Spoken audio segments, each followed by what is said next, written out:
হিমছড়ির দর্শন এতটাই মুগ্ধতা ছড়াবে, এখানে আপনি একই সঙ্গে পাহাড়, ঝর্ণা এবং সমুদ্র সৈকতের নয়নভিরাম দৃষ্টি এখানে একসঙ্গে অবলোকন করতে পারবেন, যেটি বাংলাদেশের অন্য কোনো জায়গায় এত সুন্দরভাবে দেখা সম্ভব না।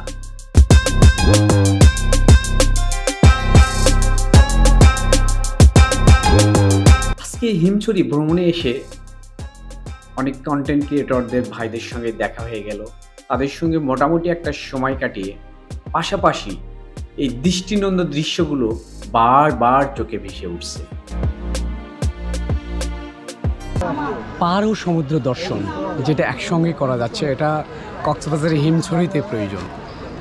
আপনি যদি খুব অনেক দূর থেকে চলে আসেন, খুলনা অথবা পঞ্চগড় থেকে আসেন, অনেক টাকা খরচ হবে।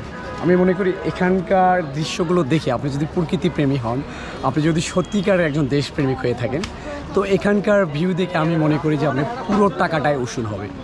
তাই আসুন না, আমাদের দেশের এই দর্শনীয় স্থানগুলো আমরা ভ্রমণ করি, প্রকৃতিকে জানি। অসংখ্য লোকজন ঝর্ণায় এখানে ছবি তুলছে। এখনকার মানুষের মূল উদ্দেশ্য থাকে যত না দর্শন, তার চাইতে ফটো সেশন,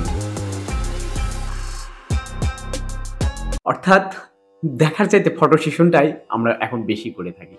কিন্তু এত সৌন্দর্য আপনাকে খুব হৃদয় থেকে দেখতে হবে, খুব মন থেকে দেখতে হবে। হ্যাঁ বন্ধুরা, এই হিমছড়িতে কিভাবে আসবেন? অনেকেই ঢাকা থেকে বা বাংলাদেশের যে কোনো প্রান্ত থেকে আপনাকে কক্সবাজারে আসতে হবে। এরপরে কক্সবাজার থেকে অটোরিকশা বা সিএনজি রিজার্ভ করে বা আলাদাভাবে আপনারা চলে আসতে পারবেন। এখানে মাত্র 15 কিলোমিটার কক্সবাজার শহর থেকে এসে এই অপূর্ব দর্শন লাভ করতে পারবেন।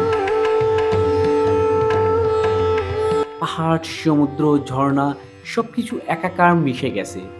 অনেকেই বলেন বা অনেকের ধারণা এই দুনিয়াটা এমনি এমনি সৃষ্টি হয়েছে, এই সৌন্দর্যটা এমনি এমনি সৃষ্টি হয়েছে, একদিন এমনি এমনি ধ্বংস হয়ে যাবে। তাদের উদ্দেশ্যে আমার কথা হচ্ছে, যদি এমনি এমনি সৃষ্টি হয়, তাকে একটু একবার বলে দেখুন না যে ঢাকা শহরে এরকম একই সঙ্গে পাহাড়, সাগর সবকিছু একাকার মিশে যাবে, এরকম একটা সৃষ্টি করে দেখাক তারা, তাহলে বুঝবো যে হ্যাঁ, তাদের কথা রাইট আছে আর কি। কিন্তু এটা আসলে সম্ভব না। অবশ্যই এর জন্য এই অপরূপ সৃষ্টির জন্য একজন সৃষ্টিকর্তা রয়েছেন, যিনি হচ্ছেন আল্লাহ তাআলা। আল্লাহ তাআলার এই অপূর্ব সৃষ্টি মানুষ দর্শন করুক, পাশাপাশি দুনিয়াকে জানুক, দেশকে জানুক।